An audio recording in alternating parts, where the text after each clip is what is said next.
امریکی شہر ہیوسٹن میں ایک بہت بڑا مجمع جمع ہوا ہے، لیکن یہ کوئی سیاسی ریلی نہیں.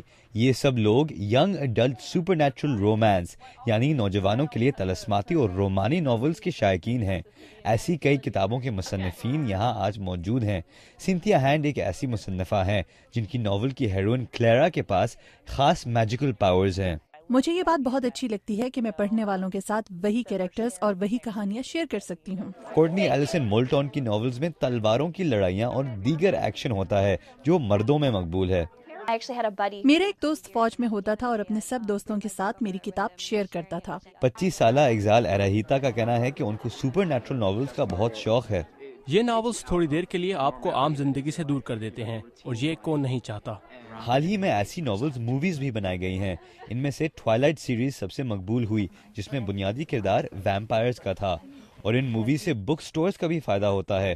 بلو ولو بک سٹور کی مالک ویلری کولر کا کہنا ہے کہ اس مہینے ریلیز ہونے والی فلم ہنگر گیمز اس فلم سے متعلق کتابوں کی فروخت میں اضافہ کرے گی.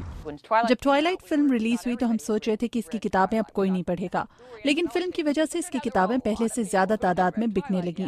لیکن ابھی بھی کئی فینس کے لیے کتاب پڑھنا فلم دیکھنے سے زیادہ دلچسپ ہوتا ہے. گریگ فلیکس کے ساتھ رضا نقوی، اردو VOA.